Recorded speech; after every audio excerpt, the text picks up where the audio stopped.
What else can you emboss besides paper? I'm going to show you. Let's get crafting.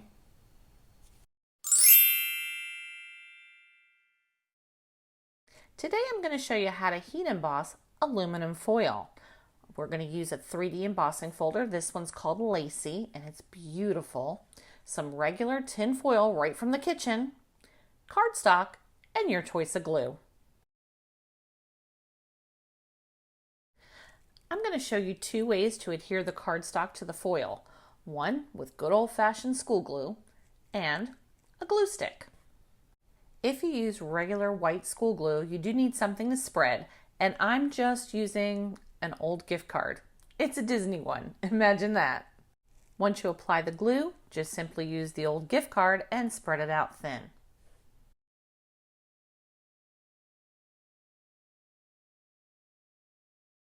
Because we're going to be heat embossing, it doesn't matter which side that you're going to leave facing up of the tin foil. So it can be shiny or dull, doesn't matter, take your pick. I'm using my hand to smooth out the cardstock. I want to make sure that all of the tin foil is onto the cardstock. And then I'm just going to use my Tim Holtz long bladed shears to go ahead and cut the tin foil down to size. For the second piece of cardstock, I'm going to do this one with the glue stick and just use the glue stick over the entire piece of cardstock, get a good even coat, and then slap down the tin foil just like we did before. I'm leaving the dull or matte side face up on this one just so you can see that there really is no difference. Just to make sure I don't have any air bubbles, I'm using a brayer to just brayer on that tin foil onto the cardstock, and then I'm going to let it dry. Let it sit overnight to dry or use a heat gun to dry it. Either way, your choice.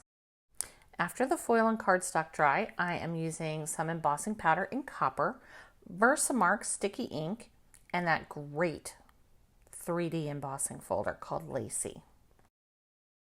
Because I want to heat emboss the background of this particular pattern, I'm going to put the VERSAFINE on the top or the cover of the 3D embossing folder. If you open up the folder and take a look at it, you'll see that the top of this one has the background elevated. That's what's going to be pressed into the card, so that's where I'm going to put the VERSAFINE. Before dry embossing, go ahead and fold over all four sides of your tin foil. Place your foil wrapped cardstock inside your embossing folder with the foil facing where you placed your VERSAFINE. In this case, face up. Now I have a Spellbinders Platinum 6 die cutting and embossing machine with the universal plate system, which is great. In this case, I am using Platform A, my 3D embossing folder with my cardstock inside, and a cutting plate. But if you don't have the Spellbinders Platinum 6, use whatever suggested sandwich is for your system. Let's tidy up and put this machine away and see what we've got. This truly is a beautiful 3D embossing folder. The detail is incredible. To make it easier to get the embossing powder back into the pot, I use a piece of copy paper that I've simply folded in half and reopened. I place my project in the center and dump my embossing powder over my entire project, tapping off any extra.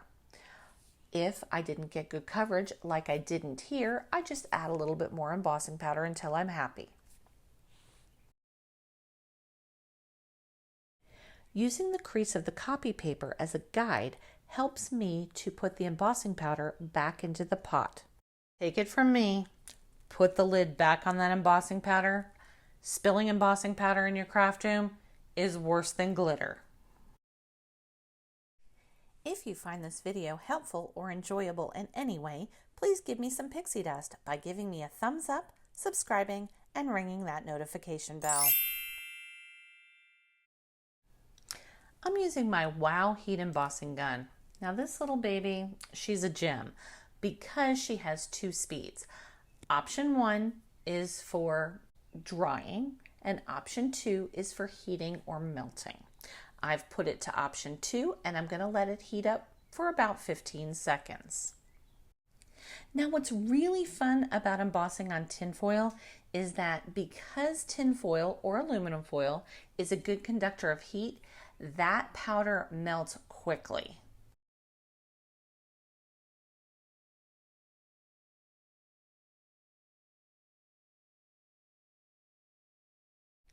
Look at that. It is gorgeous.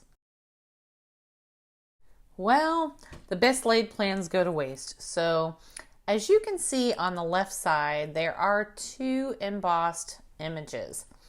And I'm heat drying a third. And the reason for that is I embossed the wrong side. So I'm just going to run with it. And this time I used glue stick and I brayered that on. And then I'm using my Wow Heat tool on setting number 1 for drying. And I'm running it across this so I can get this dry lickety split. This time I'm using another SIZZIX 3D embossing folder. This one's called BOHEMIAN Botanicals, and the florals on here are really large. Inking it up with my VersaMark sticky ink on the top again, and I am thinking about what I'm doing. Which way do I place it? Didn't want to make the same mistake a second time. So here we go. I lay it face down because the lid is down and that's where I applied my ink. Once again, I've run it through my Spellbinders Platinum 6 die cutting and embossing machine, and wow, it's awesome. Following the same process as I did earlier, this time I am using Stampendous embossing powder. This color is Peach Halo and it's a tinsel embossing powder. I wanted to see what glitter or chunkier embossing powder would do as an experiment. As usual, I will list all the supplies that I am using in this video, and they are affiliate links, which means that I would get a small commission if you chose to purchase through those links at no additional charge to yourself. I've revved up the Wow heat gun, and just wait till you see this one. This one goes really fast, and it must just be because of the consistency of the embossing powder. I'm not really sure, but it is just stunning. Good gravy, that's pretty.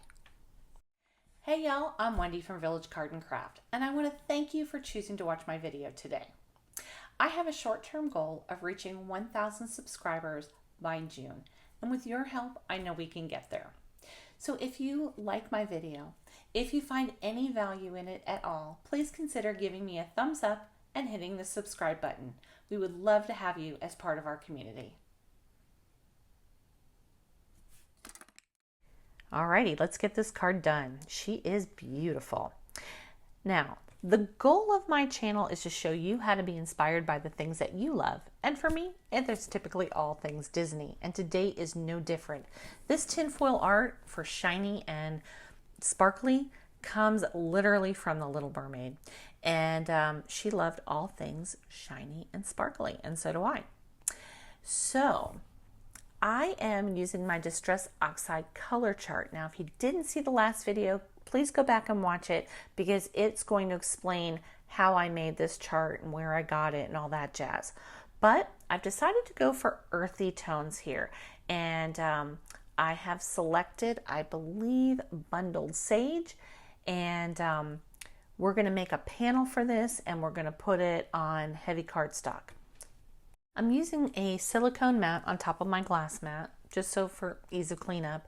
But I'm going to do some ink swiping with my Bundled Sage because I really want that deep green earthiness to come through. And that's going to be beautiful. So I'm going to speed this up and we're going to get through the ink swiping.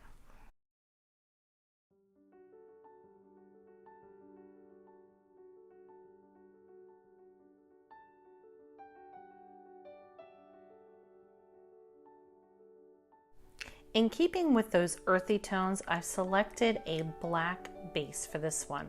And I'm going to do it top folding, so I cut it at 4 1/4 inches and then scored at 5 1/2.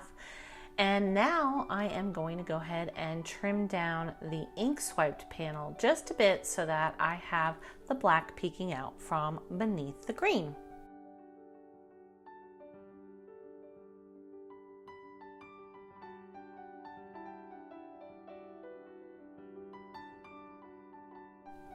cutting down the tinfoil side, not a big deal. It's soft, and I didn't get good coverage on the side, so that's the part I'm cutting off. And I'm going to cut off about 1/4 inch on each side.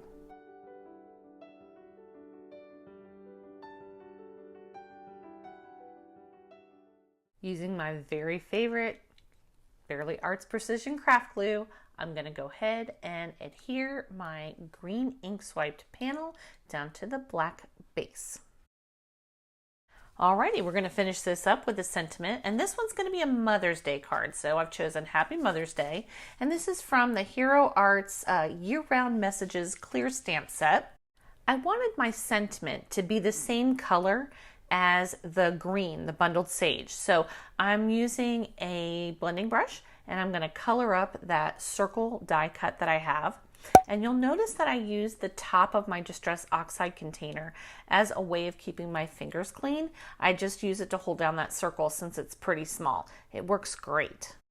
You'll notice that I didn't go ahead and glue down that top panel yet. And the reason is I was really struggling with whether or not I was going to add ribbon to this card, but in the end I felt it was just too much and went for simplicity.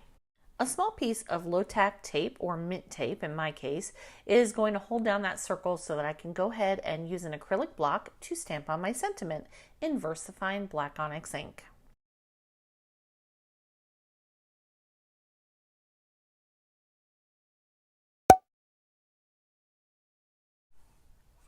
Well, it's about time. I'm finally getting around to gluing on the top panel.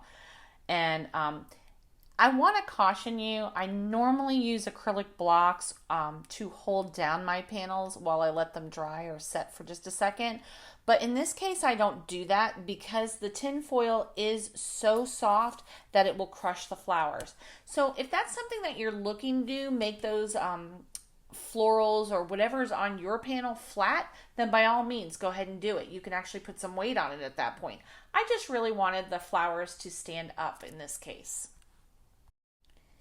In terms of mailing something like this, I would consider using a bubble mailer. That way the tinfoil doesn't crush down. After adding that sentiment, you have to admit this card came out just beautifully. This final card is finished off the same way as the first, except for I used a white card base and faded jeans for my complementary color. And a final look at both cards, and I just realized my peach card should have had a much darker blue to match the castle. Thanks for watching. I'll see you real soon.